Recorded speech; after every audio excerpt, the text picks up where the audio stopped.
to the very first episode of Tick Boom! Right now we have a film geek and a gamer geek, and we kind of know a lot in our field, but we thought we would take our knowledge and impart it onto you. I'm Alicia Malone. I have Malone's Movie Minute, hence the tick, and I'm all about movies, indies, docs, foreign films, classic movies, film festivals, award shows.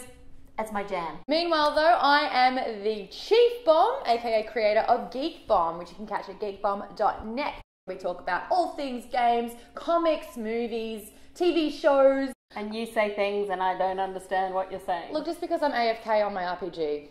What? Exactly. So we thought that we would exchange a little bit of information that we're an expert on that maybe you didn't know about, so we can tell you. Yeah, because I find that geek speak and super nerdy film talk can be a little bit exclusive and you might not want to ask questions what it's about. So we're all about being inclusive and we like to include everybody. With hugs. With hugs and knowledge. And we're also all about doing it with a time limit too. So first topic of the day, let's get the tick going. So Maude, everybody's talking about Game of Thrones. I must be the only person in the world who hasn't watched the show at all. Tell me, what is it about? Why is it so good? Let's start the clock. Game of Thrones is brilliant. It's actually a fantasy series called The Song of Fire and Ice by George R.R. Martin, which was started back in 1996. And yes, he's still writing the books. There's going to be 7 in total and he's writing the last 2. But the last few books, he's taken about 5 or 6 years to get there.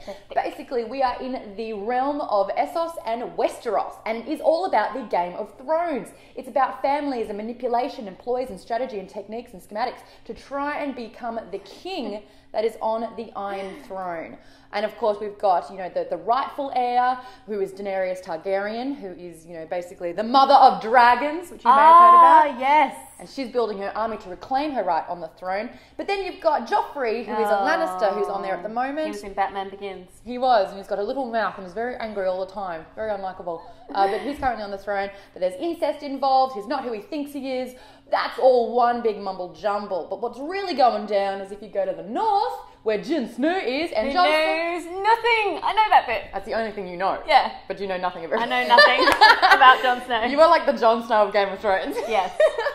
Well, there's White Walkers there, and basically we've had a long summer, big stretch, but winter is coming, and with that we'll bring the White Walkers, who will live in an endless winter and basically dominate because they're undead. So that's what's happening there. Oh. Winter is coming. Speaking of winter, segue. Captain America Winter Soldier, #1 at the box office this weekend. Around the world, it made $300 million. Whoa. Now, I know this is your world. This is comic books, superheroes. I love to pop a cap, if you get my drift. Marvel. But there might be some film facts that you don't know about this movie. Hit me, I'm ready to learn. Ready, set, tick, tick.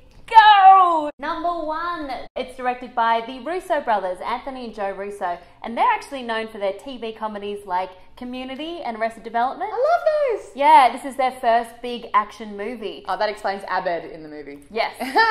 Spoiler alert. #2.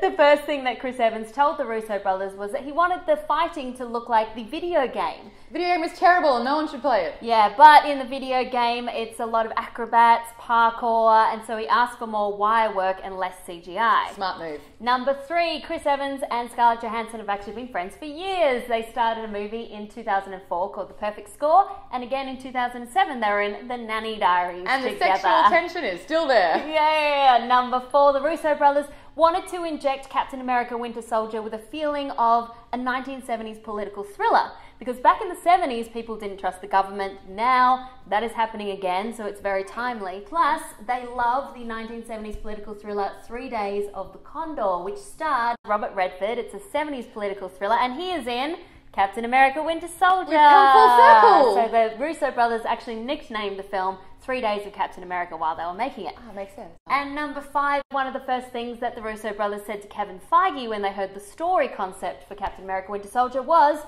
this sounds a lot like Star Wars. Okay, I'm a big Star Wars buff. How is this like Star Wars? Well, because it's about 2 best mates who are essentially brothers. They're both very equally matched, but fighting for opposing things. So basically, Captain America is a Jedi and the Winter Soldier is a Dark Lord. Living in the 70s. Whoa! Crazy. And we actually both interviewed the cast of Captain America Winter Soldier. So to check out yours, Maude, where do they go? Yeah, I talk about Chris Evans's beautiful giant muscles. got a bit distracted. But if you want to jump onto geekbomb.net or subscribe to the Geek Bomb, which is Geek Bombshells YouTube channel, you can check those out. And see mine on malonesmovieminute.com. And if you have anything that you'd like us to explain or talk about, Think of us as your pretty Wikipedia page. that's right, pretty wikis, and you can comment below and just let us know and we will address the issue. This has been the very, very first episode of Tick, Tick, tick, boom!